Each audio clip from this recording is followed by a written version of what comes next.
Have you ever felt overwhelmed by your emotions, unsure of how to navigate the storm within? If so, you're not alone. Many of us struggle with understanding and managing our emotions, especially during turbulent times. In today's episode of Coach's Corner, we're diving deep into the topic of becoming emotionally unshakable.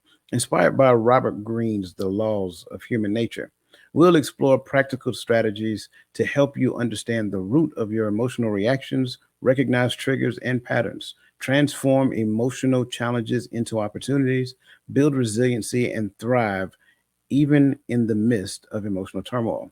We aim to share profound insights and personal experiences, providing you with valuable tools to navigate your inner world and achieve greater success and fulfillment.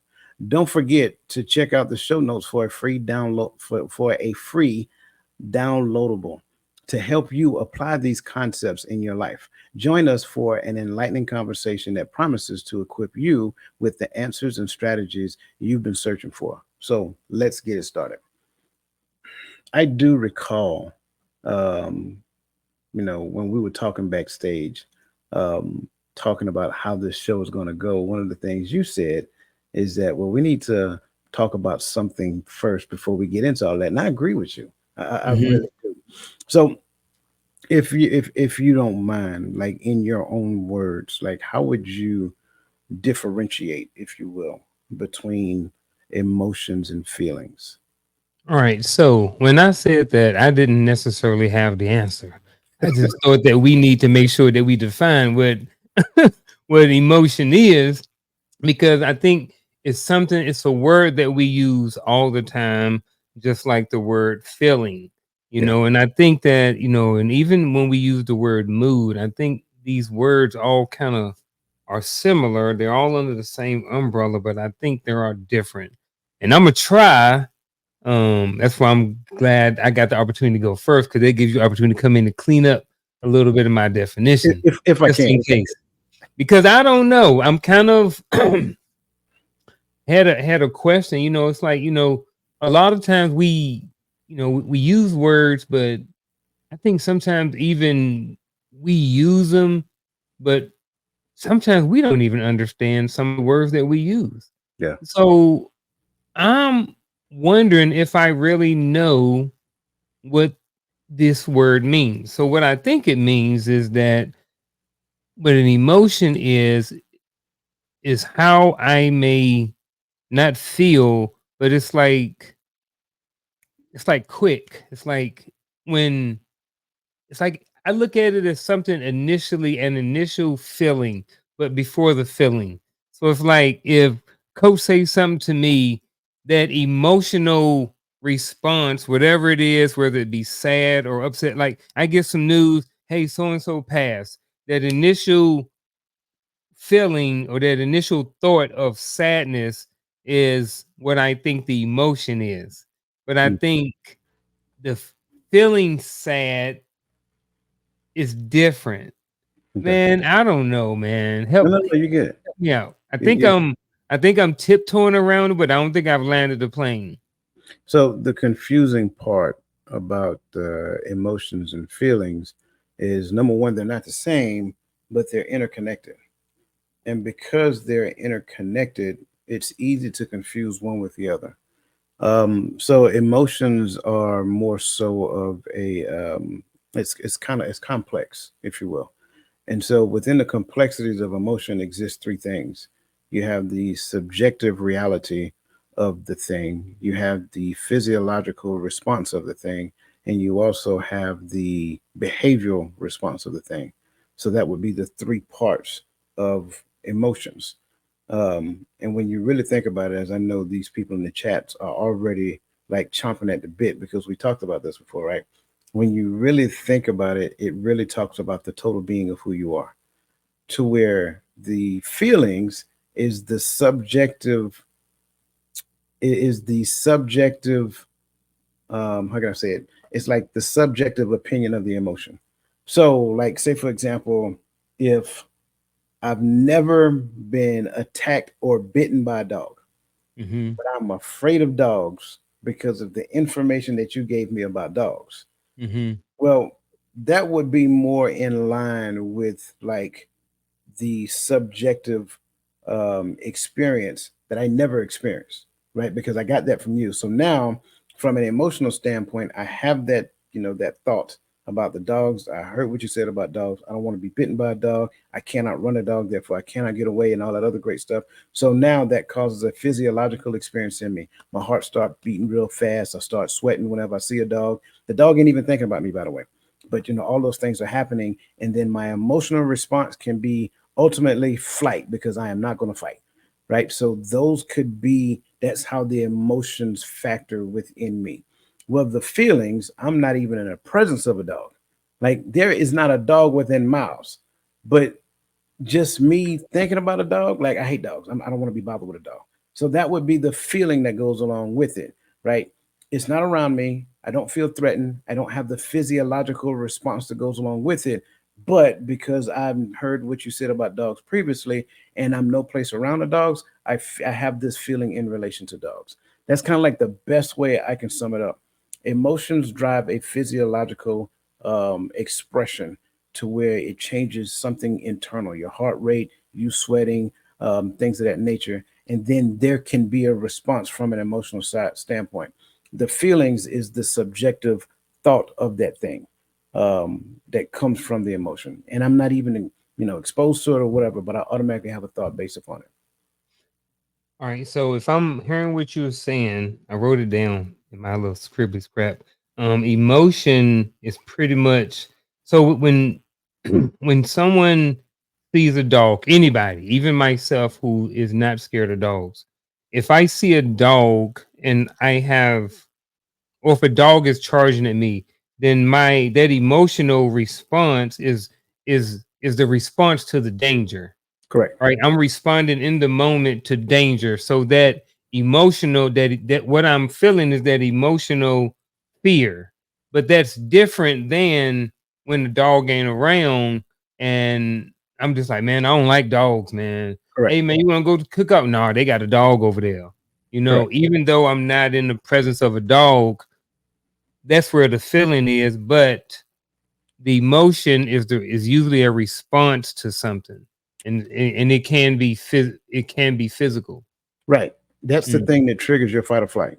okay. So when you talked about that dog charging you, what Mhm. happens at that point is that everything shuts down, right? Mhm. Go gadget feet, right? So Yeah. everything Yeah. everything shuts down, and that's when you get all of the adrenaline rush, and that's when everything is directed at your stamina, is directed at your heart rate, and directed at your breathing, and directed at your endurance. And you can run faster and farther than you've ever had because you're trying to get away from that dog. All right. I need another one. Another response. I need another example. So I think I got one. I'm gonna try one. Mhm. So let's look at happiness, Okay. right? When I go to work and I'm gone all day long and I've had a rough day, when I come through the house, when I initially see my wife, I'm happy, Mhm. right? There's that overwhelming sometimes feeling of happiness, right? But when I'm at work and I'm just thinking about, hey man, it's gonna be nice when I get home. I get to go hang around my wife and I'm having this feeling of happiness. That's the feeling. The first part when I see her is the emotion. All right. I think I'm because good. because now you're in the presence. When you're in Mm-hmm. the presence of the thing, that's Mm-hmm. where, because you have that experience. However, Mm-hmm. you process that experience, uh, from a cognition standpoint, that's what's happening. So you're in the presence, you're processing it, good, bad, or indifferent, and then that thing causes. Boy, this is a whole, man. I just realized that it causes Mm-hmm. it And causes. sometimes we get around the wrong other people and be like, ah, So I'm saying it yeah, causes a physiological response, right? yeah. And then the behavior comes along with it. Mm. So that is the emotions behind it. So that's why I say a lot of times we were confusing the two, right? Mm-hmm. Throughout Yeah. years and years and years of understanding, we were confusing the two, and then we just use them interchangeably because Mm. they're connected. So when I'm not in the presence, that's the feeling. When I'm in the Mm-hmm. present, that is because of the emotions. But Mm. then the other side to it is that, can I use the emotions when I'm not in the present? And that's a whole nother conversation within itself, because Okay. you can literally use the emotions when you're outside of the presence of a thing, to where the physiological response that you have along with the behavior can actually now draw the thing to you. But again, So whole nother I conversation. ain't gonna do that. Yeah, I ain't gonna do that. Whole I nother had an conversation. example, but I'm gonna say nah. I hope to. I'll hit the pause button on that one. No, that's good. That's good. No, great questions. I'm Yeah, glad you continue to drill in it. yeah. Um, I hope that it's. I know it's not crystal clear to everybody who is listening. If you just were totally confused, like I hope our explanation cleared it up some. Hmm. But again, I think the continuation of understanding on that and the research that you do on your own will provide additional clarity. And I think it's important to start there. And I'm glad you brought that up in the beginning because that takes us, that's a very good segue into the conversation that we're having today. And the conversation that we're having today is all about how to become emotionally unshakable. Okay. And so, in the first section that we want to discuss is understanding the root of emotional reactions. Now, that said, I kind of gave a great segue about the dog experience, right? Because I had that dog experience when I was a little kid. So, Hmm. in your opinion, why do you think it is so challenging for people to recognize when their emotions are in control? Ooh. I think based off of what we've talked about and it being like that initial response, I think a lot of times people confuse that initial response and recognizing their emotions with this is just who I am. So if every time, someone says something to me sideways or whatever like this, my initial response is to, right, is to do this, right?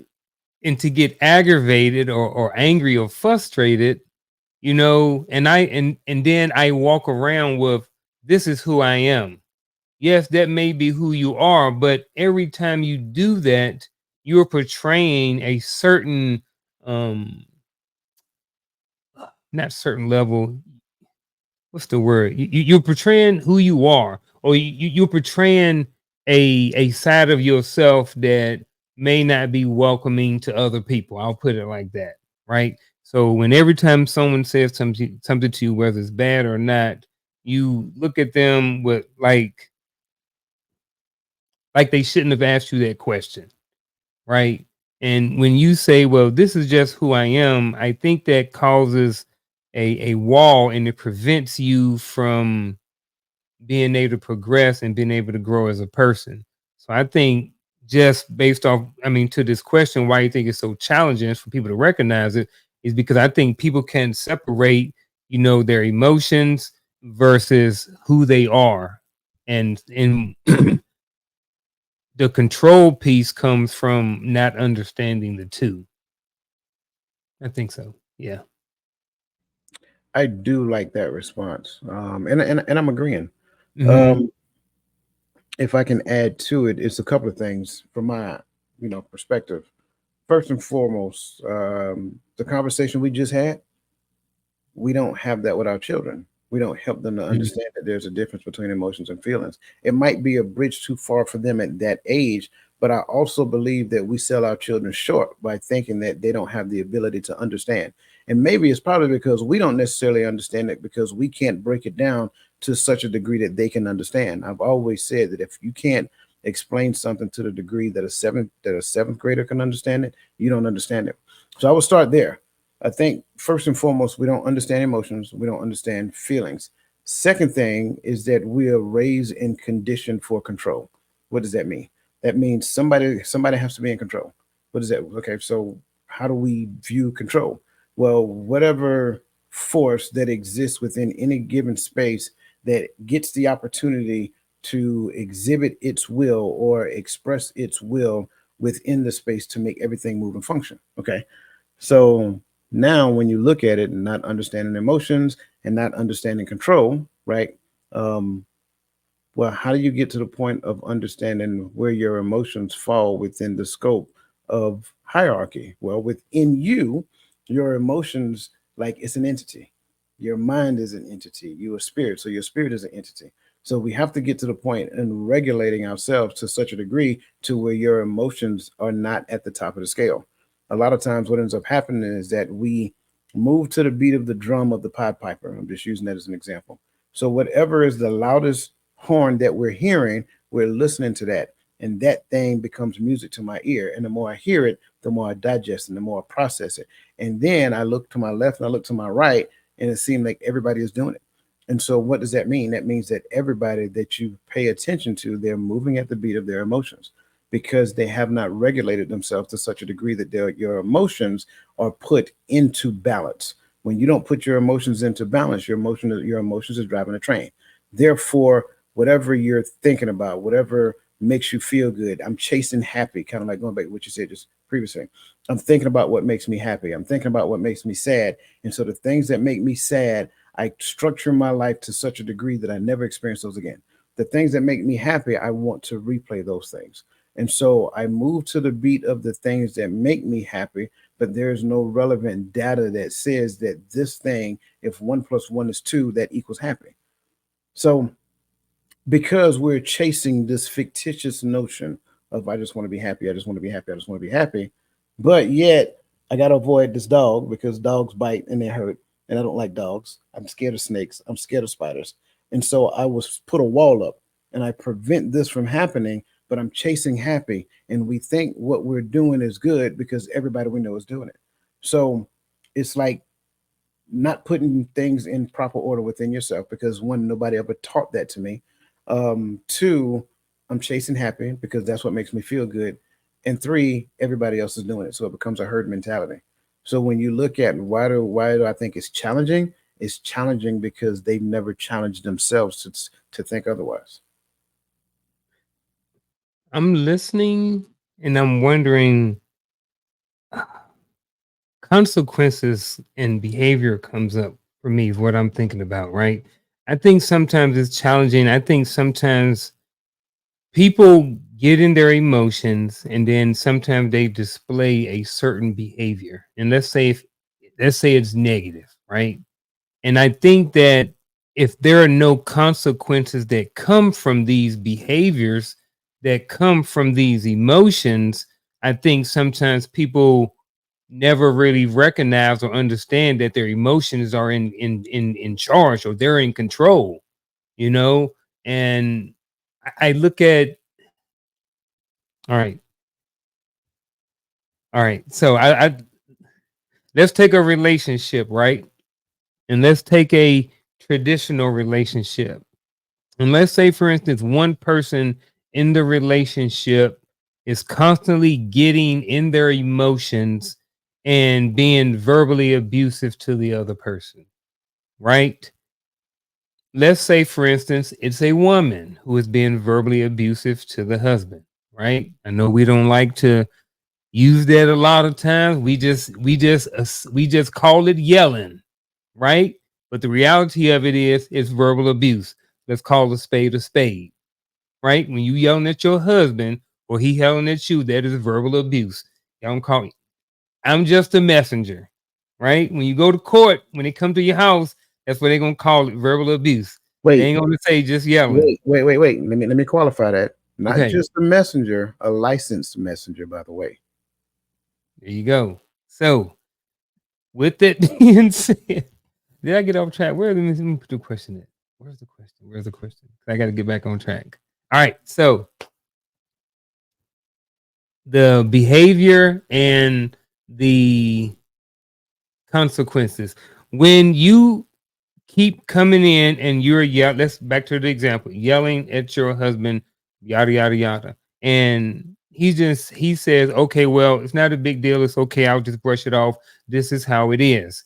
Well, it can be hard for you to get in control of that behavior because you are being allowed to be verbally abusive because of your emotions. And because this behavior is not going unchecked or because there's no consequences for this verbal abuse, a lot of times people may look at it or as this is just me, this is who I am, I'm just yelling, I can't control myself, this is just who I am. So I think that can play a part in all of this too, and I hope I didn't go too far off, but I wanted to put the behavior and stuff in there. No, I don't think you went too far at all. I think you're still within line of the conversation because I agree with you. I think in conjunction with that, you have you have you have two different schools of thought. One Hmm. school of thought says, and I'm just using your example. One school of thought says that you should express yourself. Don't keep your emotions in check. Let everybody know how you feel. Like speak your truth, all that other good stuff. Then the other school of thought say, hey, little boys don't cry. Suck it up, get over it, wipe the dirt off. Don't let people see you cry as a man. So now you end up moving forward in life, and one side think that, hey, we're emotional experts because we've been practicing emotions our entire life. And I'm exaggerating when I say experts, but we've been practicing being emotionally expressive our entire life. And my parents told me that I'm really good at expressing myself. And my teachers really tell me that as well because I do it so often. But then on this side here, everything that this group of people do, like it has no emotions tied to it. Like, sure, it hurts to lose a football game, but get over it. We got to practice on it. Hey, listen, I know this don't feel good, but you know what? We're gonna come back and we're gonna get the gridiron on Monday. We're gonna practice hard and we're gonna be ready for Friday night. So everything within this on this side says express yourself about that much, but then let it go. So now when they come together, and then like you said, she is expressing herself, and on this side, he, on the other hand, here's the same thing. Women are emotional creatures. Women are emotional creatures. Women are emotional creatures. So now when the emotions show up, he thinks it's normal. Yeah, just accept it. He accepts it. And I'm not saying good, bad. I'm not saying right, wrong, and different. Exactly. What we have to understand is that both of them need to change. This one needs to stop accept. This one needs to stop over expressing, and this one needs to stop accepting at the level of abuse. Come together and change that. And I don't want to get into how to fix it right now. But again, to your point, I'm loving that. But we got to go all the way back because there's a lot of conditioning that must be unpacked. And again, remember the three parts: the subjective experience, the physiological response, and then the behavioral response. So when I don't get what I want, the subjective, right? The subjective experience, then the physiological response starts happening. Heart start beating real fast. I get all up in my, all up in arms. Blood starts circulating real fast. I start sweating, and then next thing you know, the behavioral response: you didn't do this, and you didn't do that, and you didn't do this, and next person, the other person looking at me like, "Whoa, what just happened?" So that's what happens. And why does it happen? Because it has been conditioning for quite some time.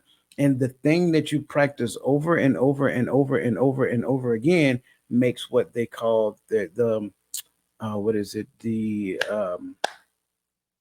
on the tip of my tongue, the branches, the I can't say it right now, man. But the branches in the brain that's responsible for memory, they become thicker. So the thicker they are, the harder it is to change. Mm. Think they are hard it is for change. I don't know. But I appreciate you helping clean that up a little bit because you said it in a more precise way. I couldn't, I was trying to figure it out, but I appreciate it. It's like Al Jarreau said, we in this thing together. Yeah, man. You're in the same boat. I'm So, helping you. I'm gonna help you carry the boat. hey man, we both carrying this boat. Yeah. Um, but we kind of tapped into it a little bit, start talking about upbringing and things of that nature, conditioning, and so forth and so on. So when we look at some like our early life experiences, like how do early life experiences shape our emotional responses? And what role does self-reflection play in uncovering these deep-seated patterns? Well, let's when we look at our early life experiences, we take it we can look at our experiences that we have in our home and what we learned from our parents or parent or whoever raised us.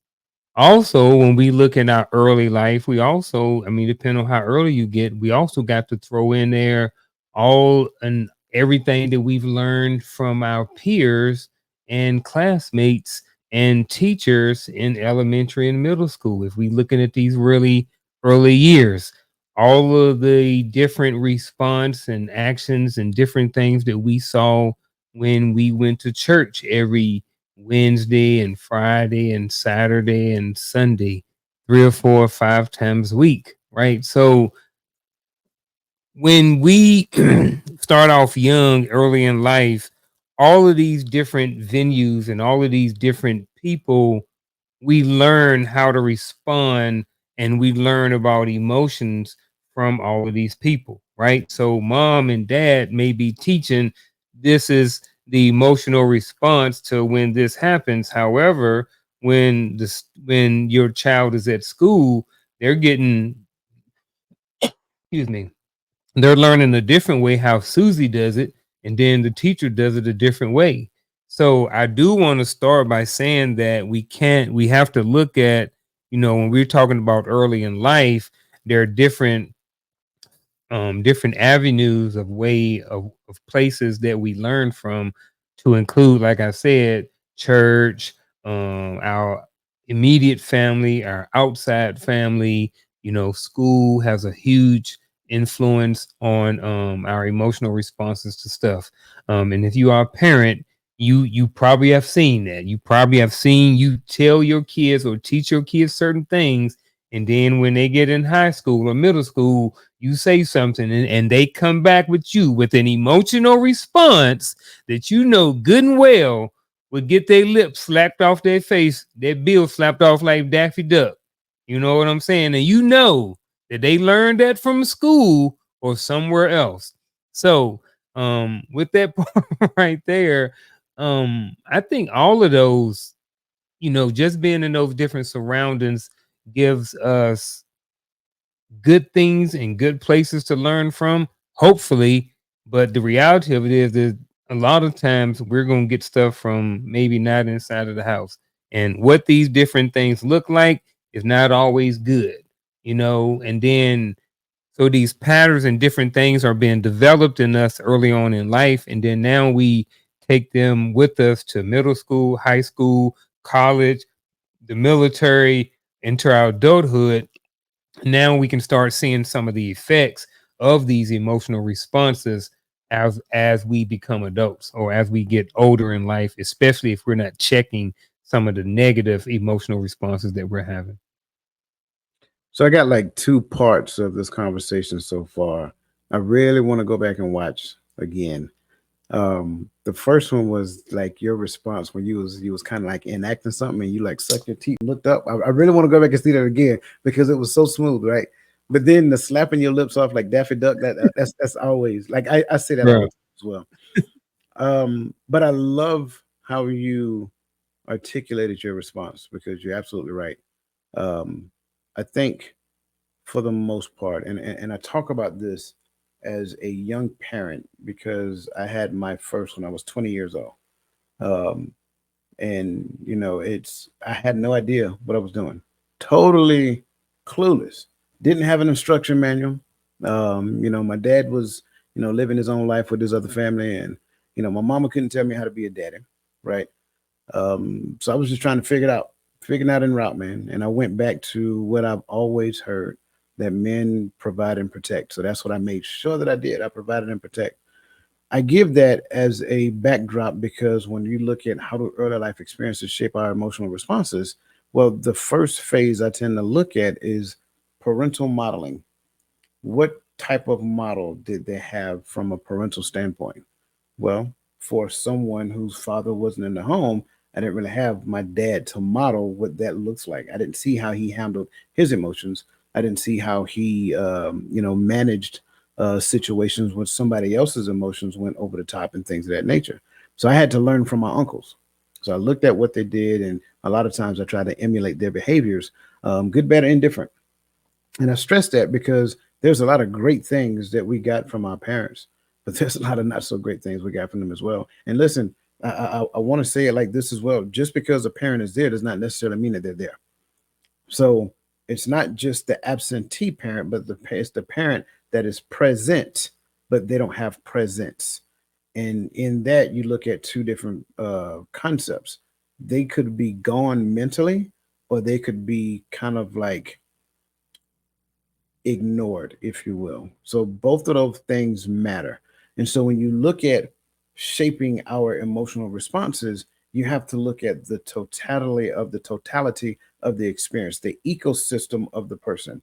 So now we're talking about first, what happens in the house, but then, like you just said, what also happens out the house. What happens at school, what happens on the playground, what happens down the street at the park, what happens at the bus stop. You know what I'm saying? What happens in the backyard with little Jimmy and little Tommy when they're out there playing? Like, if look at all of these things. If this dude right here is a bully, and your child is constantly getting bullied, well, there's a secondary effect to it. It's not just the initial effect. Your child can somehow, in some cases, become a bully to somebody else as well, because they are learning those bullying tactics from the bully that they're around. So, and a lot of times that's not the case. It could be just the opposite. So you have to look at the total system of the person, the entire ecosystem. And then for that person to either recognize, well, first recognize where these behaviors stem from and how have they manifested itself within me, I have to sit still and do some self-reflection. Now, here's the issue. We like to say that we're our own worst critic, but we really are not. It's just something we say. Like sometimes, yeah, we do. When we're trying to do something good, we might be hard on ourselves. But when we're trying to change, oh, we give ourselves a whole lot of grace.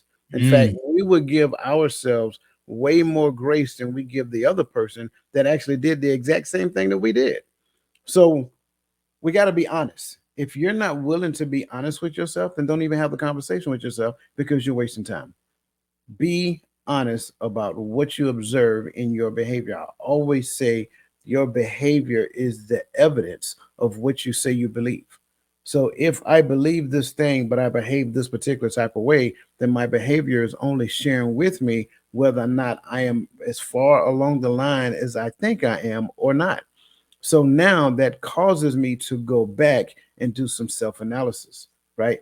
I need to look at the evidence. I need to do some self assessment. I need to do some adjustments. And then I need to practice those micro adjustments that I made in self, right?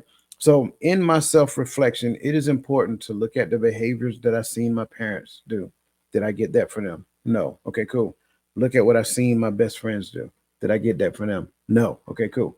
That's important, because if I can identify where, not that the where is that important, but if I can identify where, then that also helps me to understand what I need to do moving forward in relation to dealing with those people, so forth and so on. I like when you said, sometimes we like to give ourselves a lot more grace. You know what I mean? And I get that. And and I think that's when that helps stem some of this deserved mentality that I think a lot of people have too, to where they feel like they deserve certain things, even though they really haven't done anything. Like we give ourselves a lot of grace for um doing minimum things and giving ourselves passes for things, when in reality, if we really want to change, we would, like, what I do is I kind of got a punishment system. Like I kind of, I kind of learned this from Eric Thomas. He was like, do you put yourself on punishment? Do you give yourself timeouts? Like, saying, hey, you know what, I want them cookies, but no, you gonna work out, then you gonna eat them cookies. You know what I mean? So like, or when if coach don't do what he's supposed to do, I'm gonna be the first one, but like, bro, you remember you said, we need to be here, an hour before the show, where you showed up 59 minutes. You wasn't on time, right? But then when I show up late, I don't want to hear nobody's mouth. Like Mhm. I need to hold myself as much accountable as I hold other people. And I think that would help us grow a lot more if we Yeah. really put boundaries on ourselves and Yes. hold ourselves accountable for stuff. We quick to hold somebody else accountable. But when it comes to us, a lot of times, oh man, give ourselves some grace. Yeah, man. It's okay, man. You did this and you did this, man. Don't worry about it. End up Well, in I mean, since you said it, we might as well bring up the next question, because uh-oh. you already started rolling into it. What are some tools? What are some tools and techniques that can help us gain this awareness and begin the Oh, journey of emotional mastery? Um, oh. no, you're good. You good. I was gonna write it on my other whiteboard. It ain't up here. This one all marked up. That's why. So I use green. Now I'm using orange in between the green because I ain't Yeah, wiping it yeah. off. But I'm about to plug something. All right. So starts with a T and ends with a Y. Therapy. Right. I am a firm believer that sometimes you just need to go to therapy. You know what I mean? Because I think sometimes, um, especially as we get older, you Right. know, when you get to your 40s and your 50s and you're late and you still haven't figured out certain things, I'm not saying that you missed the boat. But what I am saying that it may be a time in your life to whereas your friends, your besties, your mamas, your grandma, the people you talk to on a regular basis, maybe they just don't really have the tools and stuff that they need to really help you and gain some of the awareness. So I know this ain't something we usually talk about and it ain't something that people advocate for, but I am going to advocate right now for some people. Sometimes you need to just go and get a therapist. There are a lot of things, a lot of people out there who have been trained and who have skills and who can help and teach you and give you skills that you can use and incorporate in your life to help gain some of this awareness and different things like this. Now, there are a bunch of tools and techniques and stuff like this, but again, I am just speaking for therapy itself and just letting people know that sometimes that's what you need to do, and it's okay. It don't mean that Big Mama's whatever she say ain't right. It don't mean that the pastor ain't right. But sometimes these people don't have the skills to give you so as when you walk away from the conversation, you have something that you can work on that's actually going to help you. Pastor got a lot of good information. Big Mama got a lot of information. Unc got a lot of information, but some of these people don't have the tools to give you to actually help you down the road other than just the conversation. So my response to this, one word, therapy. I love it. I love it. I'm to add to what you're saying.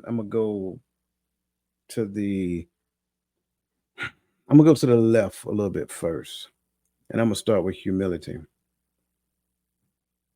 To tie in with what you're saying, there's a lot of people that walk around thinking they got it together, but when you look at them, they ain't got it together.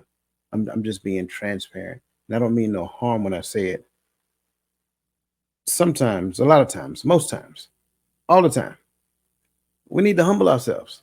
That is one of the most important thing that one of the most important things that everybody has the ability to do. Humble yourself so that you can recognize that look, bro, I ain't got it all figured out.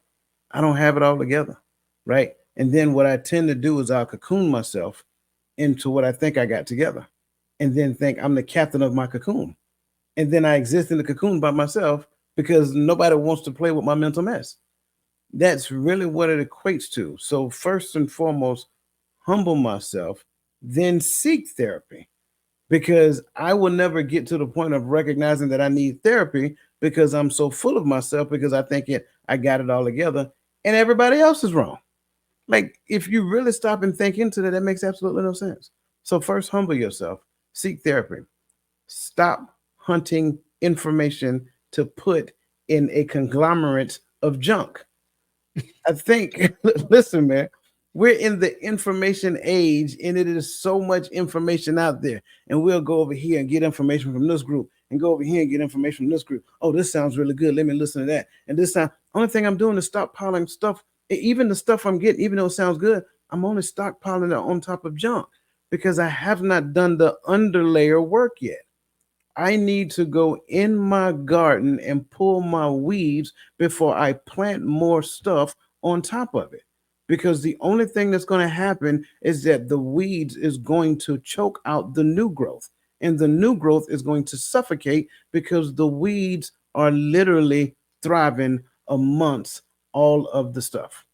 So I think when it comes down to that, that becomes one of the most important things to do as well. So Humble yourself, seek therapy, stop hunting information, and focus on pulling the weeds out of your garden. Because when it comes down to self awareness, I think a lot of us, well, let me say it like this, when it comes down to self reflection, I think the reason why we don't do it is because we're afraid to discover what we might find out about ourselves.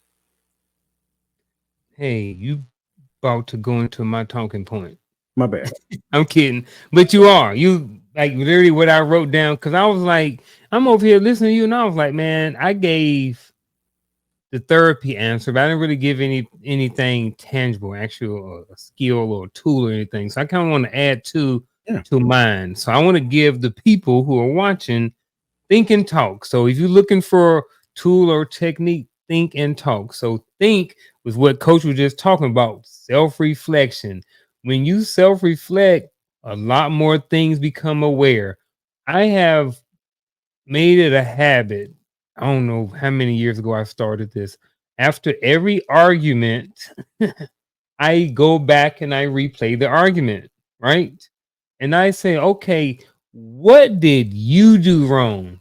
Right. And I go back and look and see what I did wrong. And then I go and apologize. Why? Because 9 times out of 10, I did something wrong. And people say, well, what did you do wrong? You know, you was calm, you was blah, blah, blah. Did I have a negative thought that I wanted to say something negative to this person? Apologize to this person. Did I raise my voice? Did I interrupt? You know, so I go back. I think that's one good thing that help you become aware is go back and self-reflect. That's the think part. The talk part is talk to your people. Talk to your husband. Talk to your wife. Talk to your mama. Talk to your daddy. Ask them. Ask them if you got any issues or if there's anything that you need to work on. You know, somebody that you trust. Now, when they tell you that you need to work on something, accept it. You know, it's just their opinion. But I think, you know, one of the a tool or technique that we can do again is to self is think and talk, is self-reflect and look at ourselves and see what areas, you know what I mean, that we can that look at the awareness that we I think that one thing that we need to do is just that if we think about things and we become self-aware and we go back and self-reflect, it gives us the opportunity to see changes and things where we can improve. And then I think that when we talk to people, I think sometimes our friends and our people closest to us, they're going to be honest with us and they're going to say, hey, look, this is maybe an area that maybe you can be a little bit more polite when you talk to people or something like that. So I just kind of wanted to add that to the conversation. No, you're good. I'm glad you did. And again, just so people can understand, I want to make sure I highlight it, and I want to keep saying this as throughout the conversation. Remember, emotions are broken down into three categories, right? You have the subjective experience, you have the physiological response, and then you also have the behavioral response, and it happens, not at the same time. It happens in a line. So I will never have the behavioral response if I don't have the subjective opinion about the thing. So if I can catch it here, then this thing here will not respond. So that's why you hear us talk all the time. You hear us say, renew your mind, change the way you think, things of that nature, because that influences how this responds and how these act. And if I got to bring these out, that means I didn't check this at first. So that's why I love what he's saying right now. Like, talk to somebody else and get their response. Trust me, Boo Boo Kitty. Everybody ain't wrong about you. There I'm you just go. I'm just keeping it real, and I'm not saying Boo Boo Kitty as it being a woman. I'm just using that loosely. Everybody's not wrong about you. So if you have a line of people that's saying the exact same thing, chances are you got a blind spot that you cannot see about yourself. So Mm. it's okay. It doesn't make you a bad person. It Nope. does not make you a demon from wherever. It just means that this is something I need to pay attention to. And I like the fact that you mentioned your age. Like, it doesn't matter how old you are, you can change. But here's the deal: if you're using how old you are as an excuse not to change, Mm. I don't think I need to say anything else about that. Yeah. Um, and so that kind of leads as a great segue into recognizing emotional triggers and patterns. Because Uh talking to oh. can help you with the patterns, but you got to have a little bit more profound conversation so that you can understand the triggers. So, how can we differentiate between a rational response and an emotional trigger in a high stress situation? I'll tell you like this. Usually an emotional trigger in a high stress situation is looking for something immediate, usually to help conquer whatever that emotional or feeling is. That's what it's looking to do. A rational response is probably thinking about something probably long term. What are the ramifications of my response? You know, if coach says X, Y, and Z to me, how I respond may determine whether or not we're going to have a civilized conversation or I'm gonna end up with a knuckle sandwich. So I got to think about my response in the long term in that heated, emotional, high stress situation because there are consequences if you choose the wrong path. So I just think that how we can determine the difference between the two. I ain't trying to say that word. How we can determine the difference between the two is look at what are you thinking about in that moment, and is what you're thinking about looking to satisfy an immediate need to deal with that trigger, or is it trying to come to a conclusion or a solution or something like that later on down the road? So that's what I think. I love How it. you determine the difference between the two. I love it. I'm gonna keep it simple initially up front, right? How can we differentiate the difference between a rational response and emotional trigger? If I'm trying to figure out whether I responded rationally or emotionally, check my pulse. My Mm. pulse will tell on me every time, because when I am triggered, my heart rate elevates every time, guaranteed. That's why I highlighted the physiological response. You will have a physical response to a thing that triggers you. Okay? Check your pulse, check your breathing, right? See if you're sweating.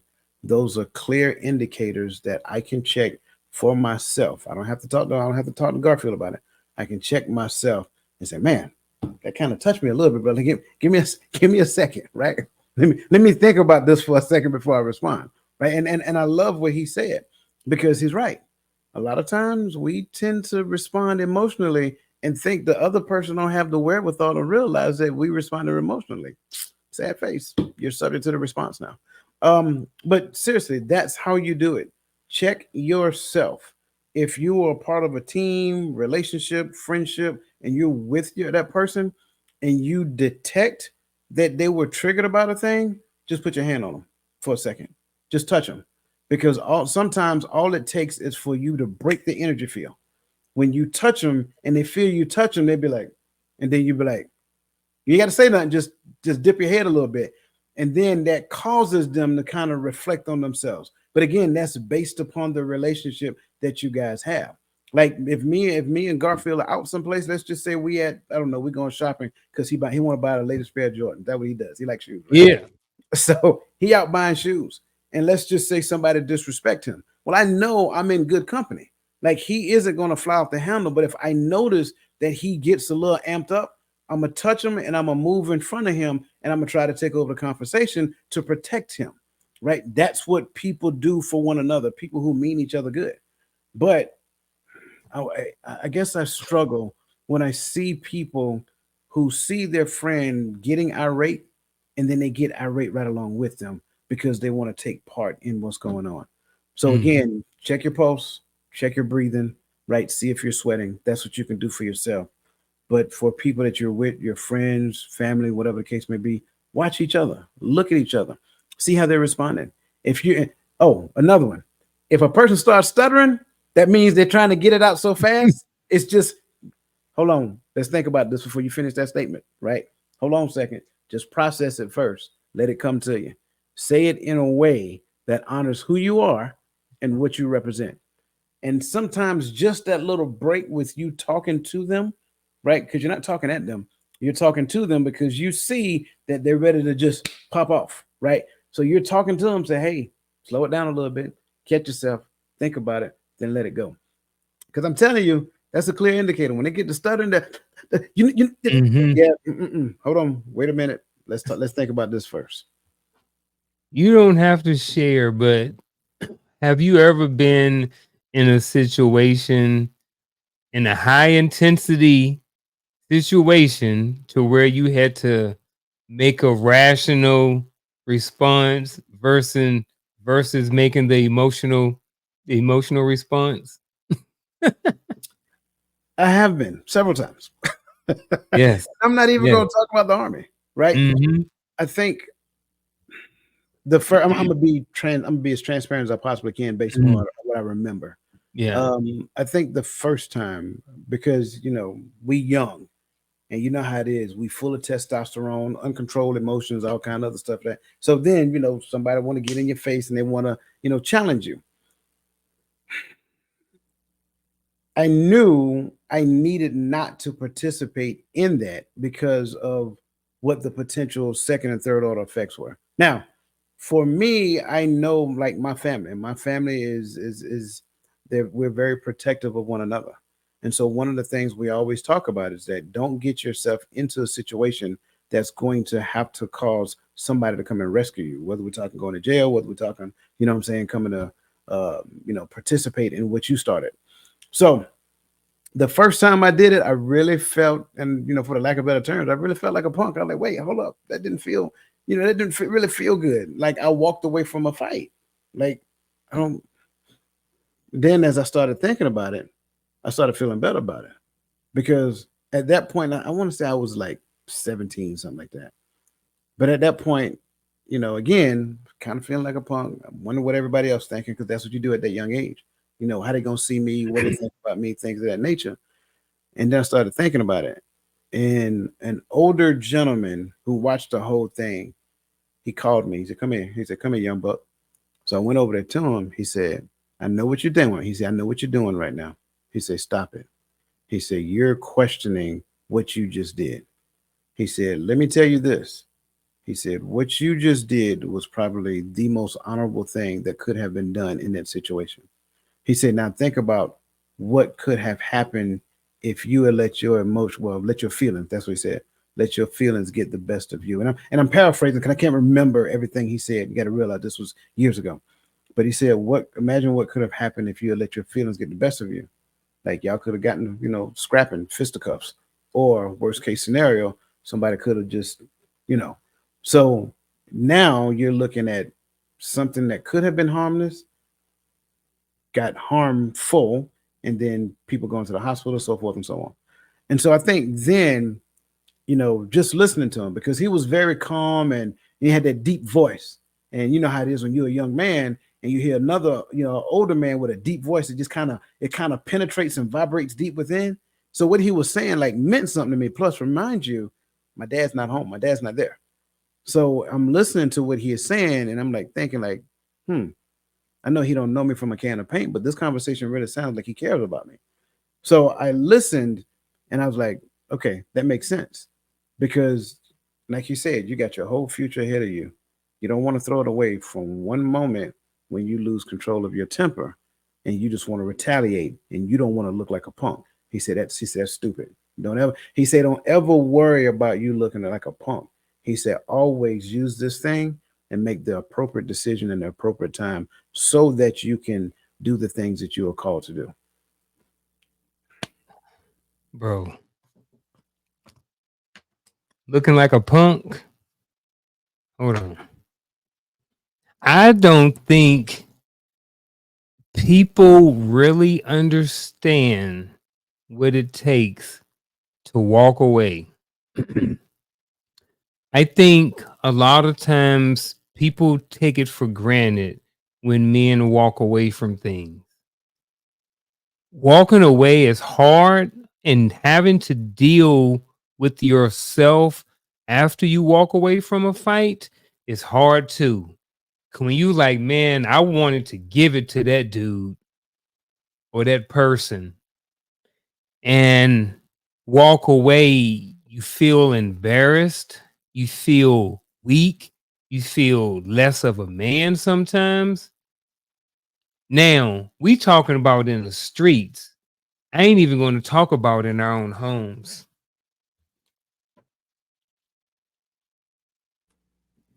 The amount, the amount of pressure that is on men to control themselves. And let me back up. I am going to say men. I'm just speaking on men just for this piece, right? Please, I'm not trying to offend anybody else, but I am just speaking. I am a man. I can't speak from a woman's perspective. When I speak from a woman's perspective, is using generalities or what I've heard, because I ain't a woman, 100% man.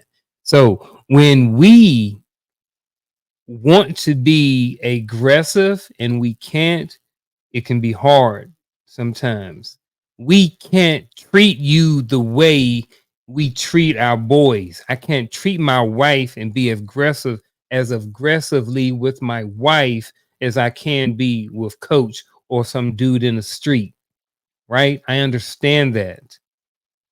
That is why it is very important for everybody in the house to have good, effective communicating skills. Because you get to those communicating, you have good, great, effective communicating skills. Hopefully, you don't have to get to that point to whereas people are verbally and physically abusing each other. I don't know why I went all there, but for some reason I did. So hopefully maybe somebody got something out of it, maybe even me. I say you went there because it was necessary. Mm, But I'm gonna go to the other side with you while you're there, because I'm with you. I don't know what it's like to be a woman. I've never mhm, been a woman. But here's the thing that I know. I know that there are some men who buck up against women just because that they can. mm, So what I would say, woman, please walk away.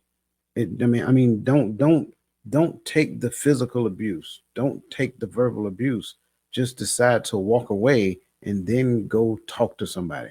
You see what I'm saying? Like if you're in a situation to where said dude come home, highly intoxicated, whatever the case may be, and then he decides he want to look at you and be aggressive with you, like don't try to go toe to toe like that. I don't that may not work out well. You see what I'm saying? Like it's okay to mhm, walk away. It's okay to pack an overnight bag. Yeah, you may have to deal with the consequences the next day when you come home. Go stay at your girlfriend's house. Call from your girlfriend's house. Let me hear your girlfriend in the background, whatever the case may be. Call the people and call the people. Get an escort. Do whatever it is you got to do. But I think for me, and I'm just saying it this way because I grew up. This is the reason why my mom and my daddy wasn't together. I grew up watching it.